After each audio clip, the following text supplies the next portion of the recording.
Buenas tardes a todos. Primero que nada, quiero agradecer a este foro por su invitación. Hoy es un día especial. Se cumplen 2 años exactos de aquel balotaje en el cual los argentinos eligieron al primer presidente liberal libertario de la historia, no solo local, sino del mundo, así que algo bastante raro. Como siempre he dicho, algo así no ocurre en condiciones normales de presión y temperatura. Sucede que la situación que estaba dejando los políticos era desastrosa. La Argentina estaba al borde del precipicio y reclamaba un cambio drástico y de fondo, y por eso fuimos electos. Con ese mandato, dedicamos los primeros 2 años de nuestra gestión a resolver los problemas macro y sacar de terapia intensiva al paciente crónico que era la economía nacional.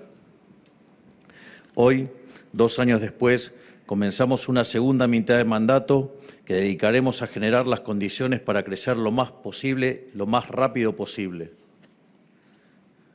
Por eso, más que nunca necesitamos de la participación activa de empresarios y grandes exponentes del sector privado para sacar el país adelante. Como siempre digo, no hay nada mejor para un trabajador que un empresario, ni nada mejor para un empresario que un trabajador.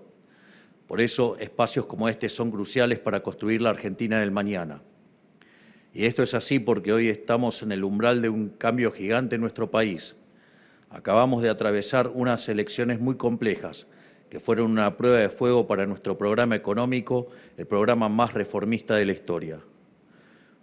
Para tener un orden de magnitudes, el gobierno de Menem hizo, que era el que más reformas había hecho 100 reformas estructurales.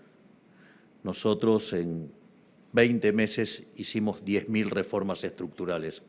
Así es que parece que tenemos una vocación reformista un poquito más intensa. Igual queda mucho para hacer, quédense tranquilos que tengo todavía en el tintero. Para que se den una idea, más o menos todavía quedan 600.000 decretos. El problema es que solamente están digitalizados 70.000. Pero lo bueno es que los decretos los puedo eliminar yo. Así es que imagínense todo lo que tengo todavía para hacer en materia de reformas. Porque si bien en el plano económico logramos evitar la catástrofe que dejó plantada la administración anterior, hubiera sido en vano si no lográbamos generar consensos políticos al respecto. Y por tanto es así que los ataques políticos de este año pusieron en jaque la ardua estabilización económica que nuestra administración emprendió. Durante todo el año buscaron voltear la piedra angular de esta gestión, que es el superávit fiscal. De hecho, el sabotaje al programa comenzó allá por marzo de este año. Desde ese momento tuvimos que soportar más de 40 leyes que intentaron directamente sabotear el programa económico. Y vaya que el programa económico es bueno, porque por muchísimo menos se han llevado puesto gobiernos. Así es que ahora es el momento para crecer. Pero todo esto quedó en el pasado. Con la elección del 26 de octubre obtuvimos un mandato incontestable de parte del pueblo argentino para profundizar la dirección al cambio. Hoy, por primera vez en décadas, tenemos un pueblo comprometido con arreglar los desastres que 100 años de populismo generaron en nuestro país y un gobierno dispuesto a todo con tal de llevar esa voluntad y hacerla realidad.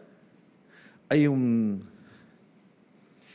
tema que no es menor, que yo lo señalé durante el final del año pasado, cuando en medio de lo turbulento que se estaba poniendo el mundo, yo me había comprometido a entrar a un año electoral apretando la política fiscal y apretando la política monetaria. Y eso no solo que no había pasado nunca en Argentina, nunca pasó en el mundo que en un año electoral, la política económica fuera contractiva. Bueno, nosotros lo hicimos. Así es que, y me parece que lo relevante de esto es que por primera vez también el pueblo argentino decidió acompañar la disciplina. Es decir,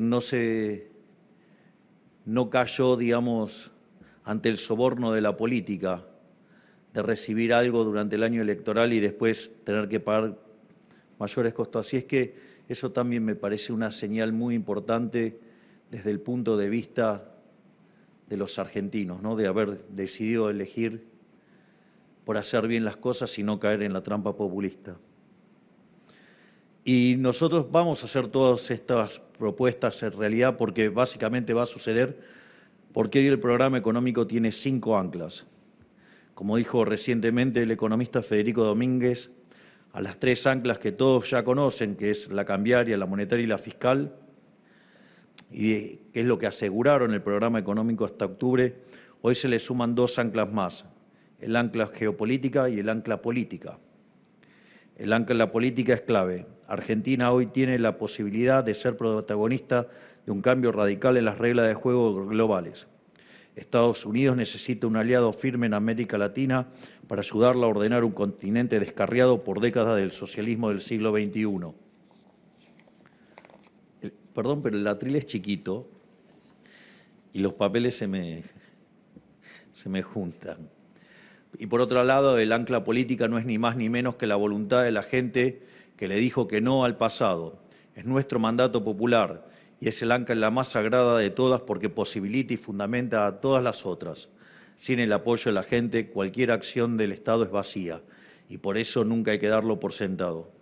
Una de las cosas que fui diciendo a lo largo de los distintos discursos durante este año era que había algo muy interesante en este año, que era la posibilidad de que los argentinos decidieran seguir el camino y las ideas de la libertad o ir para atrás.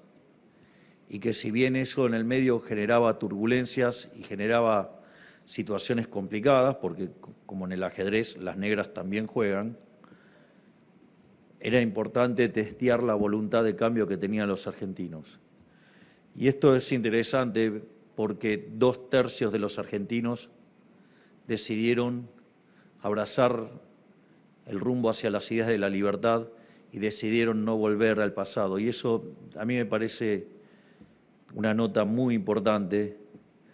Digo, al margen de que si uno mira las elecciones en términos de las distintas fuerzas y no ajustando y mezclando cosas que no se mezclan y que después los hechos demostraron que no se juntaban ni no se sumaban, y que era solamente una estrategia para maquillar lo que iba a ser una derrota furiosa. Es interesante porque el resultado fue 41-24. Y 41-24 se llama primera vuelta. Y eso abre las perspectivas para, digamos, no solo para que estemos más tranquilos, sino para poder avanzar con mucha más fuerza, porque nosotros no vamos a calmar nuestra vocación reformista.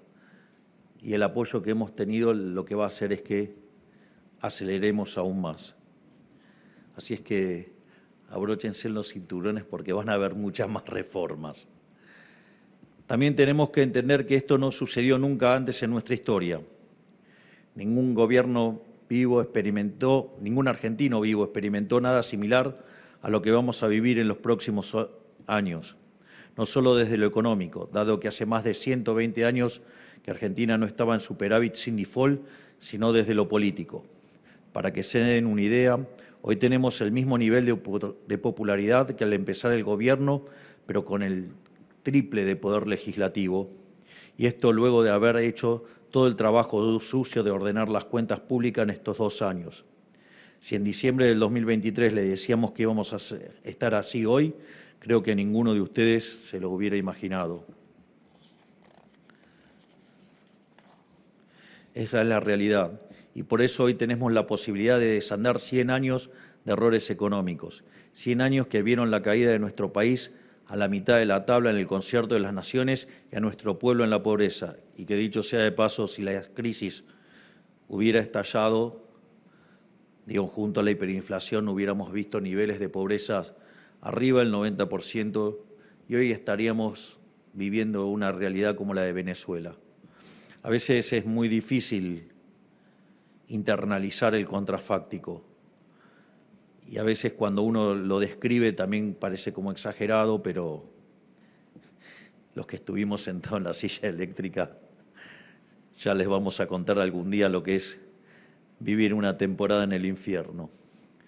Pero esta caída es hoy una oportunidad, porque Argentina con tan solo hacer las cosas bien tiene la posibilidad de hacer un catch-up en su crecimiento económico, porque como calculó Juan Pablo Nicolini, con tan solo conseguir el equilibrio fiscal, Argentina podría crecer en términos per cápita al 4% durante 35 años.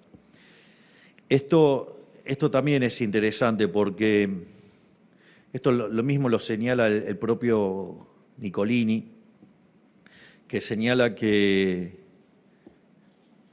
cuando él hizo el trabajo con Quijote, que lo hicieron para la Reserva Federal de Minneapolis, ellos no hicieron una discriminación en el tipo de ajuste, o sea, solamente se hizo foco en el equilibrio fiscal y que con solo, digamos, asegurar el equilibrio fiscal generaba un 4% per cápita y nos permitía hacer la convergencia en 35 años. Convergencia es alcanzar en términos dinámicos el PBI per cápita de Estados Unidos, para ponerlo en términos más fáciles. Y lo interesante es que lo que decía el propio Juan Pablo era que no discriminaba ese trabajo entre si eso se hizo aumentando impuestos o bajando el gasto. Y nosotros no solo que bajamos el gasto para alcanzar el equilibrio fiscal, sino que además bajamos el gasto en estricto rigor 7,5 puntos del PBI, y eso nos permitió no solo alcanzar el equilibrio fiscal, sino que hicimos algo que no hizo ningún gobierno en la historia argentina, y es que es devolverle a los argentinos 2,5 puntos en baja de impuestos. Es más, de hecho, el ajuste total terminaron siendo 15 puntos del PBI, donde 10 de esos puntos estaban dentro del balance del Banco Central, y eso es lo que permitió que haya una recuperación del crédito, porque esos fondos que se los llevaba el Estado pasaron a dinamizar el crédito. Ahora, entonces, el ajuste hecho por la baja del gasto pone un piso de 4% per cápita, y si ustedes suman lo que estamos haciendo en materia de reformas estructurales, digamos, desde el Ministerio de Regulación, lo que estamos haciendo desde Capital Humano y lo que estamos haciendo en materia de inserción internacional, Argentina podría empezar a crecer a tasas que oscilen entre el 7 y el 10%. Con solo revisar la historia del mundo y ver cómo se han acelerado las tasas de crecimiento en los procesos de convergencia, no sería nada descabellado. Lo que pasa es que un país que hace más de 100 años que lo único que hizo fue perder lugares parece como muy ambicioso, pero créame que lo podemos lograr. Ahora, tampoco podemos dar este crecimiento por sentado. Depende desde que el gobierno sigamos manteniendo la responsabilidad fiscal y política que nos caracteriza, para que la gente pueda ahorrar e invertir sin temor a cimbronazos. Este crecimiento tampoco se va a sentir de forma inmediata. Va a ser una mejora paulatina en el bolsillo de la gente, pero tengan la certeza de que los argentinos de bien van a estar cada día un poco mejor. Ya ha pasado la noche en el país. Hoy asoman los primeros rayos de la mañana, pero el cambio necesita tiempo para iluminar todo nuestro cielo. Para acelerar este proceso, ahora vamos a emprender el desafío de aprobar el presupuesto 2026 y sacar las reformas en materia tributaria, laboral y de seguridad, porque el país sigue necesitando más libertad y más seguridad para crecer. Es decir, que si hacemos las cosas bien, el mundo podría llegar a hablar de crecer a tasas argentinas por los próximos años. Este ritmo de crecimiento, si logramos todas las reformas, implicaría duplicar el PBI cada 7 años nada más.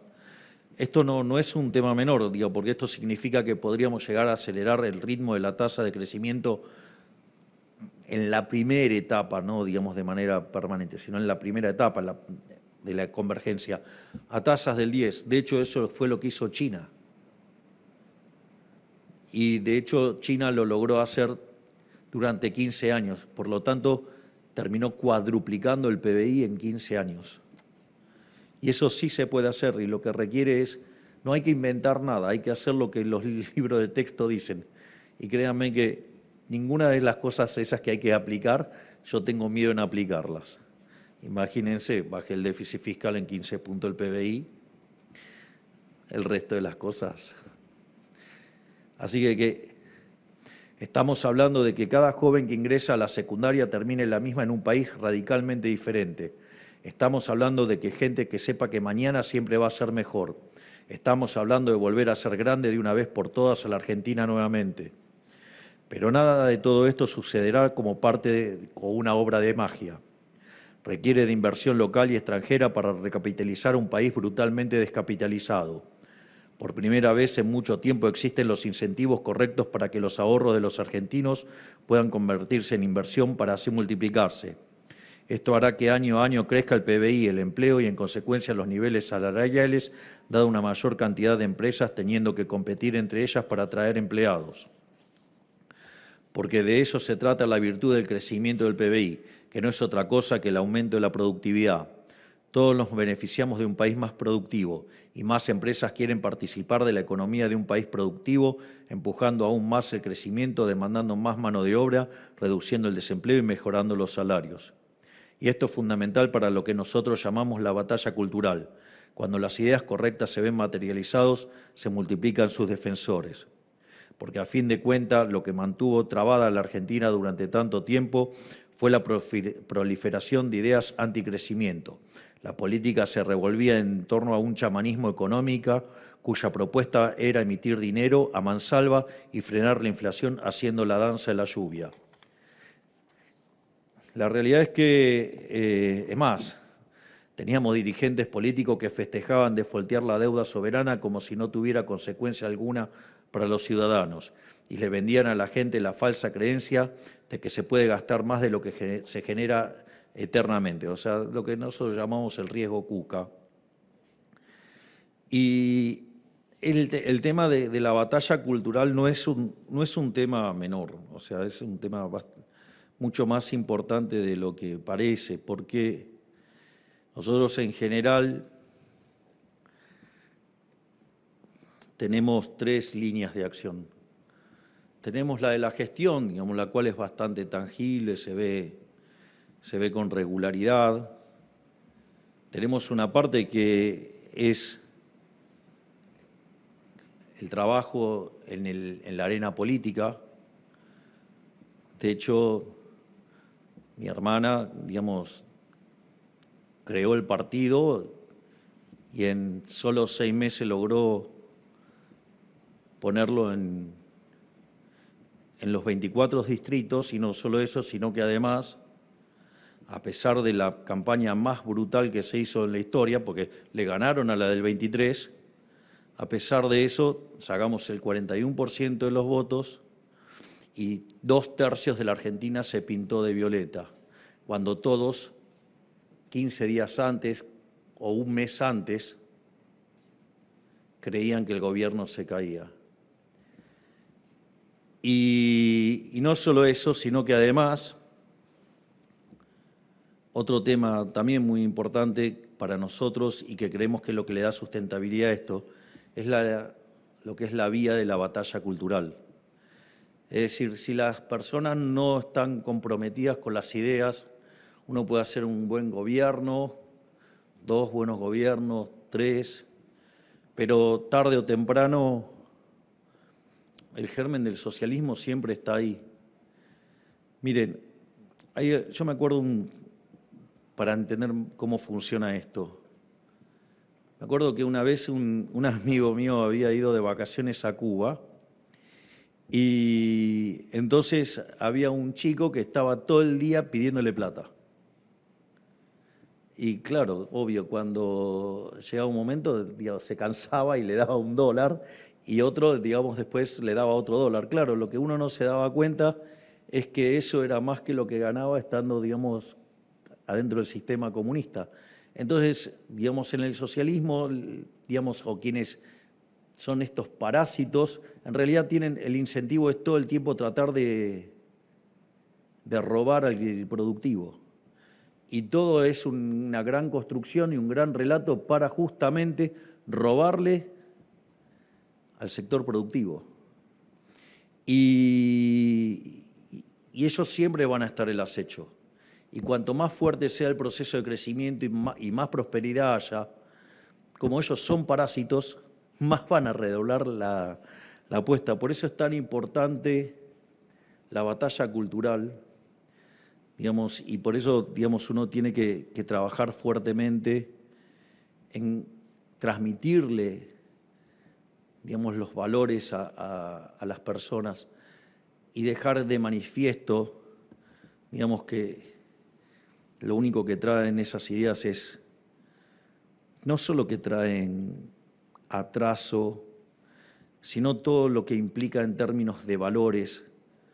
De hecho, las sociedades que son más socialistas son menos felices, porque básicamente abrazan la idea de la envidia, el odio, el resentimiento, el robo, digamos, el trato desigual frente a la ley. Nada bueno de eso puede salir.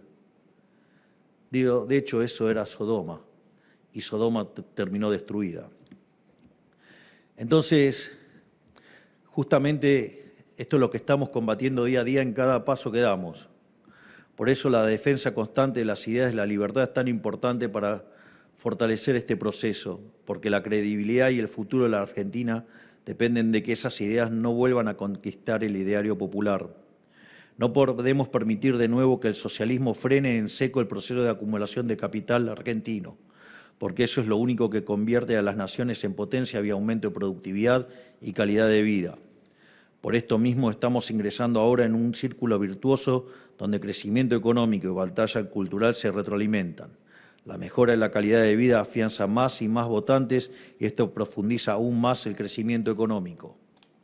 En octubre cruzamos el Rubicón de este proceso y ya no hay vuelta atrás. Hoy llegó el momento de que la Argentina crezca. Pero no podemos dar esto por sentado. Todavía depende de nosotros no descuidarnos ni bajar la guardia. Sabemos lo que está en juego y sabemos que los adversarios buscan cada oportunidad posible para volver a hincar sus dientes sobre el erario público. Ellos van a estar pendientes a cualquier error de nuestra parte y no podemos darles el gusto. No podemos ni vamos a relajarnos, no vamos a bajar los brazos, vamos a pelear cada batalla como si fuera la última. Digo, lo cual le consta que cada batalla me la tomo como si fuera la última. Ya vimos hace pocas semanas lo que sucede cuando trastabillamos y ellos se relamen soñando con volver. Por eso hay que redoblar la apuesta. Hoy los incentivos están ordenados por primera vez en décadas y Argentina presenta una oportunidad de inversión única en un país que va camino a ser el país más libre del mundo y volverse un faro global. De todos estos desencantos aprendimos finalmente lo que hay que hacer y cómo hay que hacerlo. Hacer a la Argentina grande nuevamente no es una promesa vacía, es un compromiso grabado en piedra que día a día será materializado en la realidad, porque tenemos una enorme cantidad de oportunidades potenciales que merecen ser aprovechadas. Contamos con una cordillera rica en minerales que la economía global necesita y que por mucho tiempo hemos resistido a explotar. Contamos con una riqueza de ecosistemas única que permite diversificar nuestra economía, desde la agricultura en la llanura pampeana a la extracción de petróleo y gas en el desierto, el turismo en los lagos o el vino en la montaña. Y por si eso fuera poco, tenemos como objetivo ser pioneros en la industria de la inteligencia artificial y volver a ser referentes en la industria de la energía nuclear, dada nuestra inmensa cantidad de tierras desérticas a bajas temperaturas. Es interesante mencionar lo de la inteligencia artificial porque en realidad lo que permite la inteligencia artificial es potenciar los rendimientos crecientes. Y potenciar los rendimientos crecientes es permitir acelerar el crecimiento económico. Es decir, yo lo suelo mencionar a la inteligencia artificial como vendría a ser la idea de la fábrica de alfileres, pero modelo siglo XXI. Y esto es interesante porque el impacto que va a tener en la tasa de crecimiento es enorme y si nosotros picamos en punta en eso, digamos, nos va a beneficiar altamente para crecer mucho más rápido y mejorar la calidad de vida de todos los argentinos de una manera que se va a hacer muy tangible en muy poco tiempo, y eso no es un tema menor. Por eso siempre, yo recuerdo cuando estaba estudiando, cuando me tocó hacer crecimiento económico, en casi todos los libros de crecimiento económico, no digo todos porque leí muchos, pero no los leí todos. Entonces, hay una frase de Robert Lucas Jr. que dice que las consecuencias del crecimiento económico sobre el bienestar humano son tan estremecedoras que cuando uno empieza a pensar en esto no puede pensar en otra cosa. La realidad es que cuando era un borrego estudiando en la universidad, dije otro profesor que cree que su materia es la más importante, lo cual después de ya siendo un señor más grande me di cuenta que está bueno que así sea, porque eso hace que uno dé la materia con mucha pasión, porque cree que es la más importante, con lo cual no estaba mal, pero al margen de eso, después los devenires de la vida me llevó a especializarme en crecimiento económico y lo mejor de todo es que descubrí que Lucas tenía razón.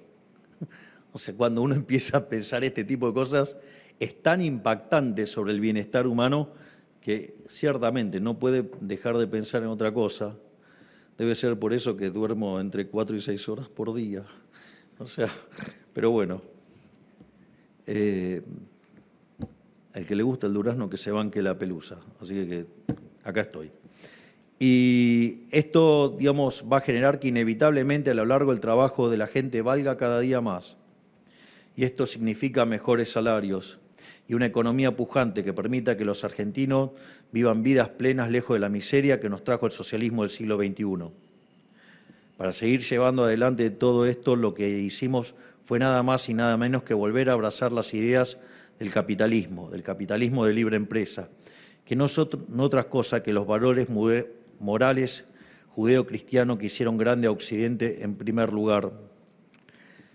Esto, digamos, es muy interesante cuando lo condecoré a Jesús Huerta de Soto, quedé muy impactado con uno de sus trabajos que se llama La teoría de la eficiencia dinámica, que básicamente es un trabajo que muestra cómo las ideas de la libertad conllevan al máximo crecimiento económico y más allá, digamos, de los planteos donde se revisa toda la literatura en términos de análisis de bienestar, lo interesante es cuando llega la parte 4, que es la parte final del trabajo, dice que eficiencia y justicia son dos caras de la misma moneda. Digo, yo entiendo que a muchos les debe parecer una obviedad, pero para los que estamos formando en economía es todo un hallazgo, porque básicamente lo que dice es que algo que es, digamos, eficiente no puede ser injusto. Es decir, en el altar de la eficiencia paretiana no podemos estar sacrificando la justicia. Y eso los economistas lo hacen regularmente. La política lo hace regularmente. La política en general se guía por cuestiones utilitaristas, no por cuestiones de valores. Sin embargo, una de las cosas que nosotros hemos decidido desde el primer momento en que llegamos a la administración fue, al menos esa es mi tarea, fijar el norte, decir a dónde queremos ir y qué instrumentos está permitido usar y qué instrumentos no voy a tolerar que usemos. Nunca el cálculo político utilitarista va a estar por encima de los valores.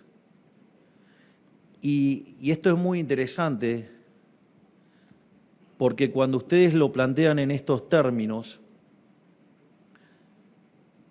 el resultado que deriva Huerta de Soto es maravilloso. porque entonces implica que todo lo que es eficiente necesariamente tiene que ser justo, es decir, lo eficiente tiene que ser justo. Es decir, ustedes no pueden sacrificar nada, digamos, en términos de justicia por una supuesta eficiencia. Eso es hacer mal la cuenta, como decirlo de alguna manera. Ahora, la reflexión más extrema de todo esto es que si ustedes obran de manera justa, y eso lo sabemos todo, porque está en nuestra base de los valores judeocristianos, es que haciendo lo que es correcto, ética y moralmente correcto, pueden no saber nada de economía y conducir a la economía en el máximo sendero de crecimiento, generando bienestar para todos.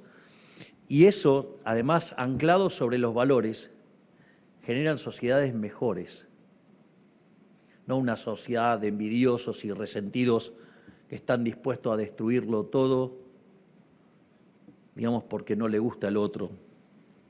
Por lo tanto, como decía antes, no solo es la cuestión de la gestión, no solo, digamos, es la arena política, sino que también es la vía de la batalla cultural, porque abrazar los valores judeocristianos es lo que nos va a permitir conseguir los logros civilizatorios y de bienestar de Occidente. Así es que, dicho esto, muchas gracias a todos por acompañarme, por escucharme, que Dios los bendiga, que la fuerza del cielo nos acompañen y ¡viva la libertad, carajo!